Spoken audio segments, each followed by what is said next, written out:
Здравствуйте, друзья! С вами я, Мария Кузьменко. Сегодня я хочу поговорить с вами на тему, почему не все желания исполняются и как с этим бороться. Мы рассмотрим с вами основные причины, почему так происходит и что нужно для этого делать. Очень простая техника. Итак, наши желания. Почему же не все наши желания исполняются? Ведь мы, по сути, являемся творцами своей реальности, и наши желания вроде бы как должны исполняться Вселенной. Ведь желание человека – это закон для Вселенной, но не всегда так происходит. Почему так бывает? Первая причина, она довольно распространенная, когда наши желания не соответствуют уровню, на котором мы находимся. То есть возможность реализации нашего желания находится за пределами уровня той системы, частью которой мы являемся. Ну, например, человек мечтает о шикарном доме, об особняке на берегу моря. Но в данный момент, когда он мечтает об этом, он не может даже рассчитаться вовремя по кредиту за мобильный телефон. То есть он не является частью той системы, внутри которой он хочет получить желаемый элемент этой системы, желаемый атрибут, то есть особняк на берегу моря. Вторая причина, эту причину легко устранить, и как раз сегодня мы с вами разберем, как это можно сделать. Это причина того, что человек не привык к тому, что его желания исполняются. То есть в глубине души он не верит, что он может получить желаемое. Он просто не привык к тому, что Вселенная выполняет его запросы. И существует очень простая техника, которая называется костер желаний. Эта техника легко справляется с этой самой причиной. Хочу обратить ваше внимание, мои дорогие подписчики и зрители моего канала, на то, что уже сам тот факт, что вы смотрите это видео, уже говорит о том, что вы на правильном пути, о том, что вы задаете себе правильные вопросы, и вы ищете и находите на них правильные ответы. И само то, что вы смотрите это видео, уже заряжает вас позитивной энергией благополучия. Итак, техника, которая называется костер желаний. Вы наверняка слышали выражение «привычка вторая натура».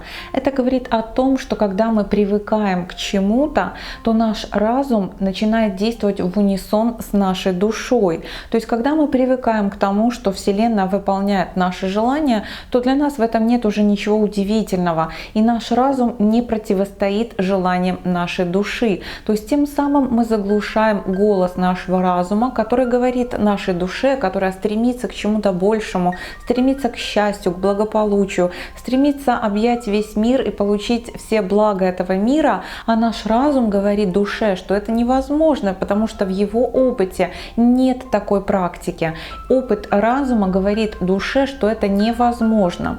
И когда мы привыкаем к тому, что наши желания исполняются, реализуются, то мы тем самым заглушаем этот голос нашего разума, и наш разум и душа начинают действовать в унисон. А это уже фактически гарантия того, что наше желание исполнится. Что же нужно делать, чтобы разжечь этот костер желаний?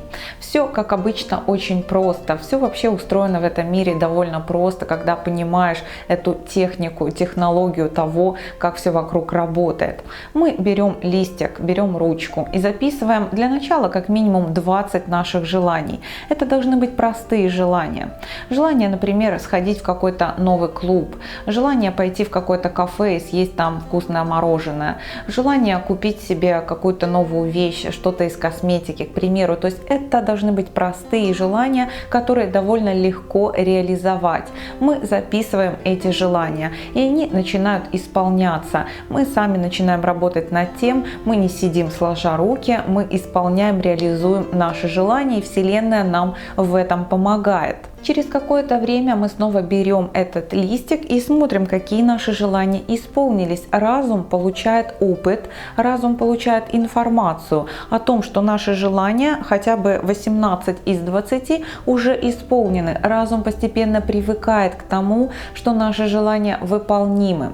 Что происходит дальше? Разжигается костер желаний. Если вспомнить то самое желание, о котором мы говорили с вами в начале, желание человека, у которого пока большой большие дыры в финансовом бюджете, а человек мечтает о шикарном особняке на берегу моря, то это желание можно сравнить с большим бревном. Большое бревно, которое является еще не сухим, оно влажное, оно сырое, ему сложно разгореться. Если мы просто начнем поджигать это сырое большое бревно, то мы можем потратить огромное количество усилий на то, чтобы его поджечь. Мы в конце концов можем, наверное, можем достичь успеха и разжечь это бревно, но от нас потребуется такое колоссальное количество усилий, что высока вероятность того, что мы бросим эту затею. Также и с желанием. А вот если костер уже горит, если пламя полыхает, то когда мы кладем в это пламя то самое большое сырое бревно, то и оно начинает разгораться. А разжигаем сам костер мы с помощью небольших и сухих веточек, то есть наших небольших и несложных желаний. Попробуйте, мои дорогие подписчики, и я уверена, вы почувствуете, вы ощутите, как работает эта простая и несложная схема, и у вас все обязательно получится. Начинайте от простого к сложному. Главное, помните, что желание – это труд души, и зачастую нам бывает гораздо проще сделать что-то на физическом уровне, помыть окна, сходить в магазин, вымыть пол, чем, так скажем, вымечтать что-то, потому что мечтать это не так просто, это действительно труд нашей души, но именно так мы и становимся творцами своей судьбы. Я желаю вам всего самого наилучшего, мои дорогие подписчики. До новых встреч, Мария Кузьменко.